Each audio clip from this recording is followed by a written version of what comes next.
Garuda Pancasila, akulah pendukungmu, patriot proklamasi, setia berkorban untukmu. Merdeka! Assalamualaikum warahmatullahi wabarakatuh. Bagaimana kabar anak-anak ibu semuanya? Semoga kita semua dalam kondisi yang sehat dan juga ceria. Semangat ya dalam menerima pelajaran pada pagi hari ini. Selamat ya atas keberhasilan Ananda yang telah selesai menempuh pendidikan di jenjang SD dan sekarang kita bertemu di SMP Hikmah Padang Panjang.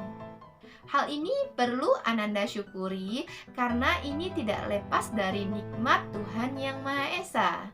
Rasa syukur itu bisa Ananda tunjukkan dengan cara berprestasi dalam belajar. Walaupun kita masih belum bisa bertatap muka secara langsung, tapi Ibu harap Ananda semua dapat belajar dengan tetap semangat dan juga menyelesaikan seluruh pembelajaran secara baik. Perkenalkan, nama Ibu Suci Lestari SPD GR. Bisa dipanggil dengan panggilan Ibu Uci. Oke, kita mulai pelajaran kita pada pagi hari ini. Ada yang tahu nggak lagu ini? Garuda Pancasila, akulah pendukungmu, patriot proklamasi, setia berkorban untukmu. Nah, gimana dengan lagu itu? Lagu apa? Ayo, siapa bisa? Lagu apa tadi? Ya, itu lagu Garuda Pancasila. Nah, untuk pertemuan pada pagi hari ini, Ibu akan menjelaskan yaitu tentang perumusan Pancasila. Yang mana indikator yang harus kita tuju pada pertemuan kali ini yaitu yang pertama, Ananda harus mampu menjelaskan lambang negara. Yang kedua, Ananda harus bisa mengelompokkan proses pembentukan BPU PKI. Oke, segera kita mulai pelajaran PPKN dengan semangat dan ceria.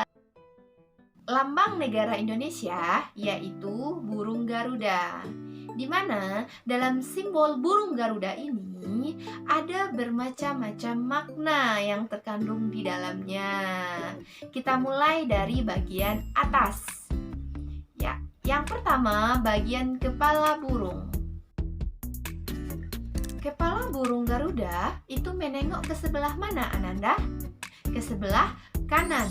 Itu artinya bangsa Indonesia itu memihak kepada kebenaran. Bangsa Indonesia menolak ketidakadilan, apalagi penjajahan. Makanya simbol kepala burung Garuda itu menengok ke sebelah kanan. Bisa dimengerti? Oke, kita lanjut. Yang kedua, leher. Jumlah bulu pada leher burung Garuda itu sebanyak 45 helai. Itu disimbolkan sebagai tahun kemerdekaan Republik Indonesia. Tahun berapa? 1945. Yang ketiga, sayap burung Garuda. Berapa helai bulu pada sayap burung Garuda? Ya, jumlah bulu pada sayap burung Garuda itu berjumlah 17 helai. Itu menandakan tanggal kemerdekaan Republik Indonesia. Nah, kalau di leher itu tahun, kalau di sayap itu tanggal. Sekarang bulannya di mana? Benar sekali. Bulan kemerdekaan Indonesia diibaratkan dalam ekor burung Garuda yang berjumlah 8 helai atau 8 lembar. Selanjutnya yaitu di bagian tengah burung Garuda, yaitu perisai. Apa makna perisai dalam simbol Garuda? Makna perisai yaitu untuk membentengi diri kita. Otomatis, perisai dalam simbol Garuda ini yaitu untuk menjaga atau melindungi bangsa Indonesia dari jajahan, serta pertahanan diri untuk mencapai tujuan. Di tengah-tengah perisai itu ada garis hitam tebal. Garis hitam tebal ini merupakan simbol dari garis. Garis apa yang melalui Indonesia, yang membagi Indonesia menjadi dua bagian? Benar, garis Khatulistiwa. Jadi, garis hitam di tepi itu menggambarkan letak Indonesia yang dilalui oleh garis Khatulistiwa. Warna pada perisai itu menggambarkan bendera kita sendiri.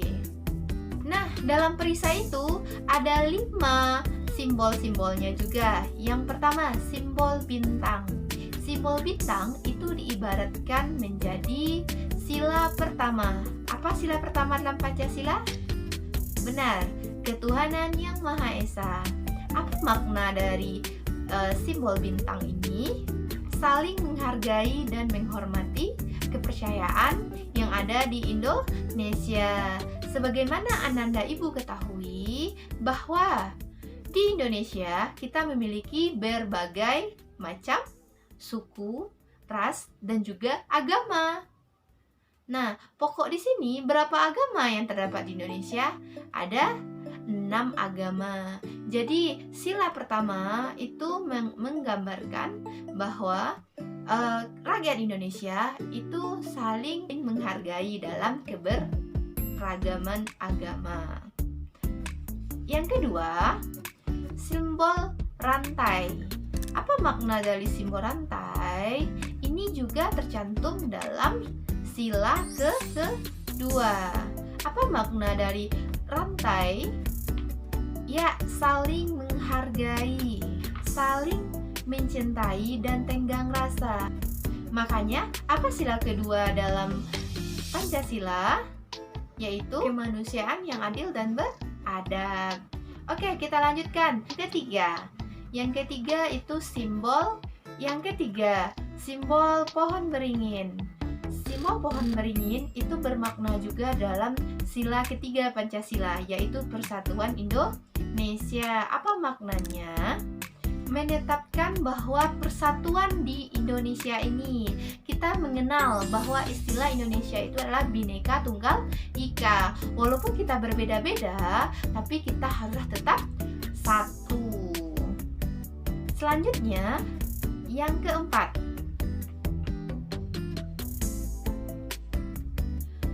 kepala banteng. Itu sama juga dengan sila keempat. Apa bunyi sila keempat? Rakyatan yang dipimpin oleh hikmat kebijaksanaan dalam permusyawaratan dan juga perwakilan.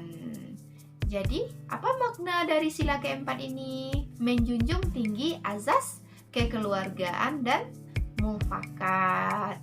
Yang terakhir, yang kelima, itu adalah simbol padi yang juga artinya sila kelima yang berbunyi keadilan sosial bagi seluruh rakyat Indonesia. Apa maknanya? Mengembangkan perbuatan adil, mencerminkan nilai leluhur, kekeluargaan, dan serta gotong royong.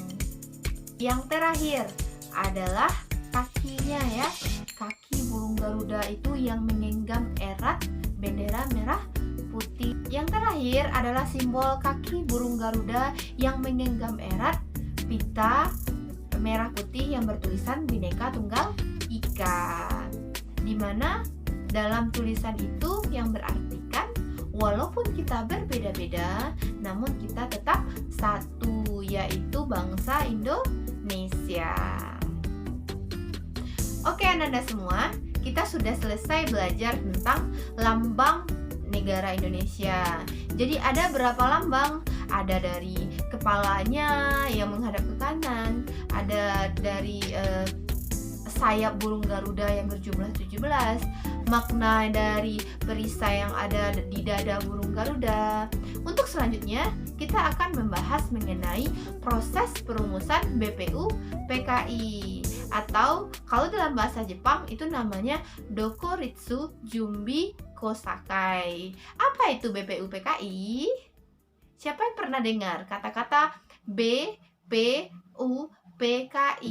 Atau kalau Ibu lebih menjelaskan lagi, dan penyelidik usaha-usaha persiapan kemerdekaan Indonesia. Itu dibentuk pada masa sebelum kemerdekaan Indonesia. Kenapa itu bisa dibentuk? Kembali kita ke sejarah waktu SD dulu, di mana waktu itu Indonesia ketika dijajah oleh bangsa Jepang, bangsa Indonesia dijanjikan kemerdekaan oleh bangsa Jepang. Makanya ketika bangsa Jepang terdesak pada Perang Dunia Kedua, bangsa Jepang membuat atau memperbolehkan Badan Penyelidik Usaha Persiapan Kemerdekaan Indonesia, di mana anggotanya terdiri atas 67 orang. 60 orang itu dari Indonesia sebagai anggota dan 7 orang dari bangsa Jepang itu sebagai pengawasnya. Organisasi ini diketuai oleh Dr. Rajitman Widioningrat. Ini seorang tokoh sejarah juga, di mana dia yang dipercayai menjadi ketua dalam BPUPKI. BPUPKI ini sendiri lahir pada tanggal 29 April 1945 dan diresmikan itu di Jakarta tanggal 28 Mei 1945. Sebenarnya bagaimana sih, Bu, proses pembentukan BPUPKI? Yuk kita simak baik-baik dan juga lupa perhatikan ya. Oke, sejarah terbentuknya BPUPKI itu diawali pada tahun 1944, di mana Amerika Serikat yang merupakan sekutu dalam Perang Dunia Kedua itu melakukan penyerangan di berbagai pangkalan Jepang yang terletak di Pulau Saipan, Papua Nugini, Kepulauan Solomon, dan Kepulauan Marshall. Setelah kejadian itu, terjadi juga peristiwa penurunan Menteri Jepang yang bernama Tojo digantikan oleh Kuniaki Koiso. Pengangkatan Kuniaki Koiso itu berlangsung atau terjadi pada tanggal 17 Juli 1944. Janji beliau terhadap Indonesia yaitu akan memberikan kemerdekaan Indonesia. Kapan dibilang oleh Menteri Koiso itu? Yaitu pada tanggal 7 September 1944 dalam sidang yang dilaksanakan di Jepang. Namun, apakah itu benar? Ternyata itu semua hanyalah taktik agar bangsa Indonesia tidak melakukan perlawanan terhadap bangsa Jepang, di mana bangsa Jepang sendiri sudah terhimpit atau sudah tidak kuat lagi oleh serangan sekutu. Makanya diberikanlah janji kepada Indonesia untuk segera membuat BPUPKI ini agar bangsa Indonesia merasa dia akan segera merdeka. Untuk meyakinkan bangsa Indonesia, Jepang memperbolehkan bendera merah putih sejajar dengan bendera Jepang. BPUPKI sendiri mengalami 2 kali sidang. Sidang pertama itu terjadi tanggal 28 Mei sampai tanggal 1 Juni. Apa yang dibuat dalam sidang pertama itu diagendakan untuk membuat atau membahas tentang rancangan dasar negara. Namun, sayangnya persidangan yang pertama itu tidak menemukan hasil. Hingga akhirnya sebelum sidang kedua dilaksanakan, bangsa Indonesia atau rakyat Indonesia membentuk panitia kecil atau dinamakan panitia 9. Sidang kedua BPUPKI itu terlaksana pada tanggal 10 sampai 17 Juli 1945. Itu membahas tentang rancangan undang-undang dasar.